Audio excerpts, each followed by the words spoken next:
Selamat pagi saudara sekalian yang dikasihi oleh Tuhan. Puji syukur kepada Tuhan. Pada pagi hari ini kita dalam keadaan sehat setelah semalaman kita beristirahat. Dan marilah kita mengawali berkat Tuhan pada pagi hari ini dengan merenungkan firman Tuhan yang diambil dari Lukas pasal 24 ayat 1 sampai 7. Dan renungan pada pagi hari ini saya beri judul Yesus hidup dan kita punya harapan. Marilah kita membaca bersama kitab Lukas 24 ayat 1 sampai 7. Kebangkitan Yesus. Tetapi pagi-pagi benar pada hari pertama minggu itu mereka pergi ke kubur membawa rempah-rempah yang telah disediakan. Mereka mendapati batu sudah terguling dari kubur itu. Dan setelah masuk mereka tidak menemukan mayat Tuhan Yesus. Sementara mereka berdiri termangu-mangu karena hal itu, tiba-tiba ada dua orang berdiri dekat mereka memakai pakaian yang berkilau-kilauan. Mereka sangat ketakutan dan menundukkan kepala. Tetapi kedua orang itu berkata kepada mereka, "Mengapa kamu mencari Dia yang hidup di antara orang mati? Ia tidak ada di sini.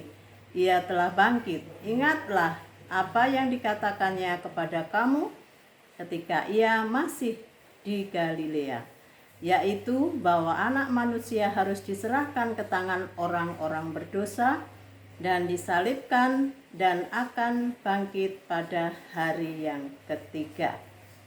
Marilah kita berdoa dulu sebelum mengawali.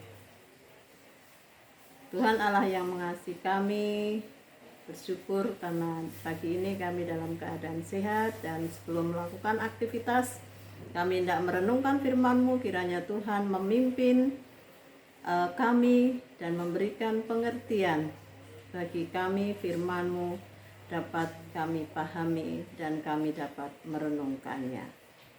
Dalam nama Tuhan Yesus kami berdoa. Amin. Shalom, selamat pagi Bapak Ibu Saudara sekalian yang dikasihi oleh Tuhan. Pada ayat pertama,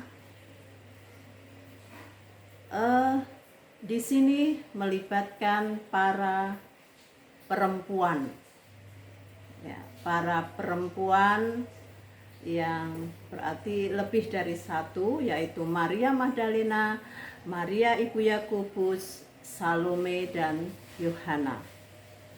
Pada pagi-pagi benar, berarti hari masih agak gelap gitu ya.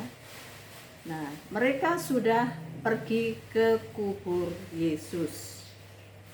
Dan pada hari itu, hari pertama minggu itu atau hari Minggu, mereka tidak pergi dengan tangan kosong, tetapi sambil membawa macam-macam atau rempah-rempah untuk mengurapi tubuh Yesus. Nah, hal ini sudah menunjukkan bahwa mereka itu sangat mengasihi dan menghormati Tuhan Yesus. Nah, kemudian pada ayat 2 dan 3, ketika mereka sampai di kubur Yesus, mereka menemukan batu sudah terguling dan tubuh Yesus tidak ada di tempat. Hal itu tentunya membuat mereka sangat kebingungan dan bertanya-tanya kemana Tuhan Yesus berada. Siapa yang telah mencuri mayat Tuhan Yesus? Dan mereka saling berpandangan tentunya ya, dan tertegun. Sementara itu, sementara mereka bertanya-tanya, termangu-mangu, tertegun. Ada 2 orang berpakaian berkilauan, yaitu malaikat, sambil menegur mereka. Mengapa kamu mencari Dia yang hidup di antara orang mati? Nah, ini membuktikan Yesus bukan lagi mati, melainkan telah hidup, pemenang kehidupan. Kemudian di ayat 6-7, malaikat mengingatkan lagi kepada para wanita itu tentang bagaimana nubuat Tuhan Yesus ketika Tuhan Yesus berada di Galilea, dan mengenai penderitaan, kematian, dan kebangkitannya pada hari yang ketiga. Tuhan Yesus sudah mengingatkan kepada mereka, dan ini mengajarkan bagaimana kita mempercayai firman Tuhan lebih dari sekedar penglihatan mata. Nah, jadi para wanita tadi, ya, ketika malaikat mengingatkan, mereka menjadi ingat dan sadar.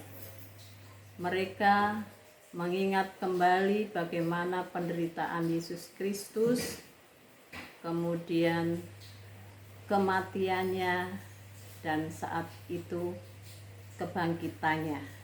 Mereka menyaksikan dengan mata mereka, ya.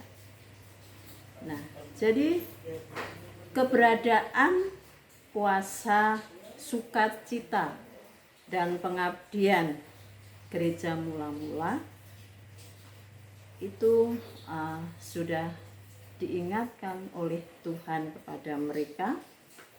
Jikalau Yesus tidak bangkit dan menampakkan diri kepada mereka, mungkin mereka tidak akan pernah percaya. Berubah dari kemenangan kepada sukacita, semangat dan pengharapan yang luar biasa atas kebangkitan Tuhan Yesus. Yesus telah bangkit mengalahkan maut. Nah, kebangkitan Tuhan Yesus itu juga mengajarkan kepada kita bahwa Dia yang mati telah bangkit dan hidup mengalahkan maut. Kita pun sebagai pengikutnya, sebagai hambanya yang percaya kepadanya, juga telah dibangkitkan dan memiliki hidup yang kekal. Dan pada bulan April ini, selain kita merayakan kebangkitan Tuhan Yesus, yaitu Paskah, kita juga diingatkan akan peringatan juga, ya, yaitu peringatan yang dirayakan oleh kaum perempuan, yaitu peringatan Hari Kartini. Nah, kalau dihubungkan dengan peran perempuan saat itu ketika Tuhan Yesus bangkit, para perempuan yaitu Maria Magdalena, Maria Ibu Yakub, Salome, dan Yohana itu sangat luar biasa. Para perempuan itu lebih semangat, ya, lebih rajin.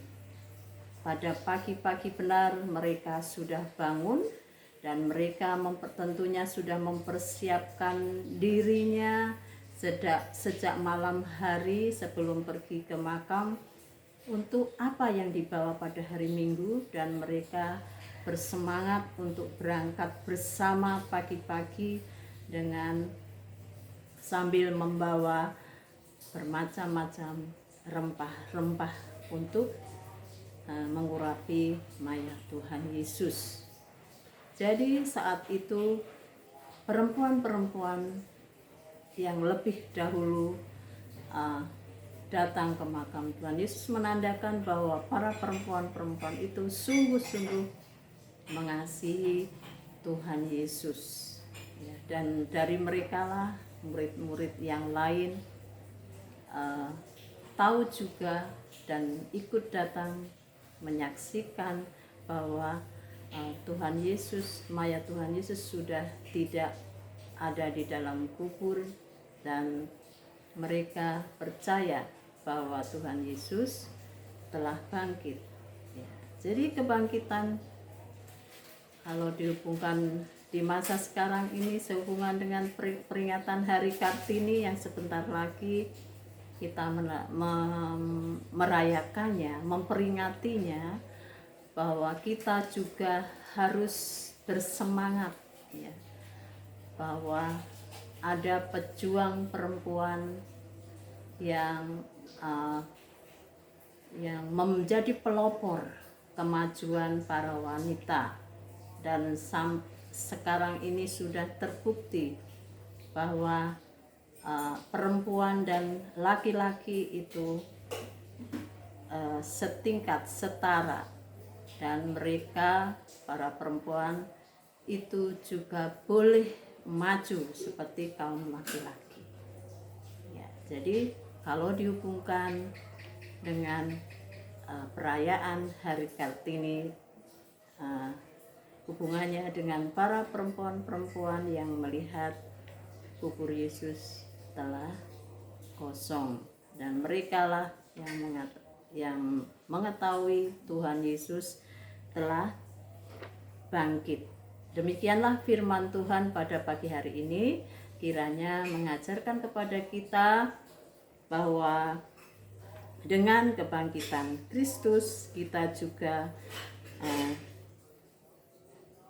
pun juga dibangkitkan dan memperoleh hidup kekal. Dan sebaiknya kita juga bangkit dari iman percaya kita kepada Tuhan Yesus sebagai juru selamat kita yang telah rela mati di atas kayu salib demi kita semua yang telah berdosa.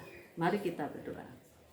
Kembali kami datang kepadamu ya Bapa, mengucap syukur dan terima kasih atas firman-Mu yang telah kami baca dan kami merenungkannya. Kiranya kami sungguh-sungguh mensyukuri betapa Tuhan sangat mengasihi kami sebagai orang berdosa, dan Tuhan menyelamatkan kami. Ampunkanlah ya Tuhan segala dosa dan kesalahan kami. Dalam nama Tuhan Yesus kami berdoa dan mengucap syukur. Amin.